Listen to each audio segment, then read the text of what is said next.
Assalamualaikum warahmatullahi wabarakatuh. Perkenalkan, nama saya Susanti, peserta Latsar CPNS tahun 2023 Kabupaten Sinjai, Angkatan 2, Kelompok 1. Pada video kali ini, saya akan membahas mengenai materi agenda 2, yaitu adaptif dan kolaboratif. Mengapa harus adaptif?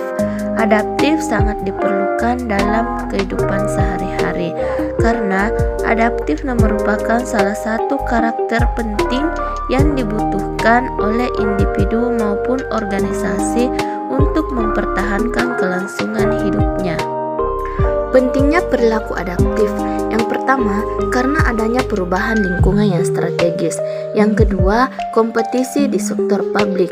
Yang ketiga, komitmen mutu. Yang keempat, karena adanya perkembangan teknologi. Dan yang kelima, karena adanya tantangan praktik administrasi publik, tantangan yang terus berubah-ubah dari waktu ke waktu. Untuk memastikan agar organisasi mampu memiliki pengetahuan yang mutakhir, maka organisasi dituntut untuk melakukan disiplin, yaitu yang pertama, mengasah pengetahuannya hingga tingkat mahir. Yang kedua, berkomunikasi hingga memiliki persepsi yang sama. Yang ketiga, memiliki mental model yang mencerminkan kualitas yang organisasi ingin wujudkan. Yang keempat, sinergis dalam melaksanakan kegiatan. Dan yang kelima, mampu berpikir secara sistemis. Indikator adaptif dalam organisasi pemerintah yaitu yang pertama, pengembangan sumber daya manusia yang adaptif, yang kedua, penguatan organisasi yang adaptif, dan yang ketiga, pembaharuan institusional adaptif. Adapun 3 kode etik adaptif dalam Core Values ASN yaitu cepat menyesuaikan diri menghadapi perubahan, terus berinovasi dan mengembangkan kreativitas, dan bertindak proaktif. Selanjutnya yaitu kolaboratif. Definisi kolaborasi pemerintahan menurut Irawan mengungkapkan bahwa kolaboratif governance sebagai sebuah proses yang melibatkan norma bersama dan interaksi saling menguntungkan antar aktor governance.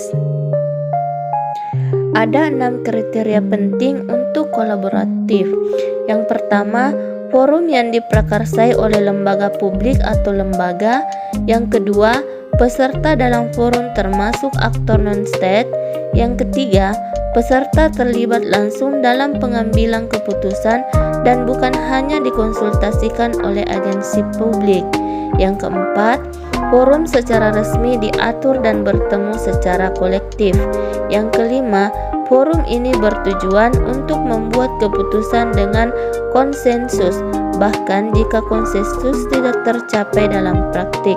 Yang keenam, fokus kolaborasi adalah kebijakan publik atau manajemen. Panduan perilaku kolaboratif. Yang pertama, organisasi menganggap perubahan sebagai sesuatu yang dialami dan perlu terjadi. Yang kedua, organisasi menganggap individu sebagai aset berharga dan membutuhkan upaya yang diperlukan untuk terus menghormati pekerjaan mereka. Yang ketiga, organisasi memberikan perhatian yang adil bagi staf yang mau mencoba dan mengambil resiko yang wajar dalam menyelesaikan tugas mereka. Yang keempat, pendapat yang berbeda didorong dan didukung dalam organisasi. Setiap kontribusi dan pendapat sangat dihargai. Yang kelima, masalah dalam organisasi dibahas transparan untuk menghindari konflik. Yang keenam, kolaborasi dan kerja tim antar divisi adalah didorong. Yang ketujuh, secara keseluruhan, setiap divisi memiliki kesadaran terhadap kualitas layanan yang diberikan. Berikut ada 5 proses dalam menjalin kolaborasi. Yang pertama yaitu trust building, yang kedua face-to-face dialog, yang ketiga komitmen terhadap proses, keempat pemahaman bersama, dan menetapkan outcome antara. Dalam penerapan kolaborasi, ada faktor yang mempengaruhi keberhasilan dan ada faktor penghambat. Yang pertama, Faktor yang mempengaruhi keberhasilan dalam kolaborasi antar lembaga ke pemerintah yaitu kepercayaan, pembagian kekuasaan, gaya kepemimpinan, strategi manajemen, dan formalisasi pada pencapaian kolaborasi yang efektif, efisien antara entitas publik. Adapun faktor yang dapat menghambat kolaborasi antar organisasi pemerintah yaitu ketidakjelasan batasan masalah karena perbedaan pemahaman dalam kesepakatan kolaborasi. Yang kedua, dasar hukum kolaborasi yang tidak jelas. WOG atau Wall of Government, konkretisasi kolaborasi pemerintah.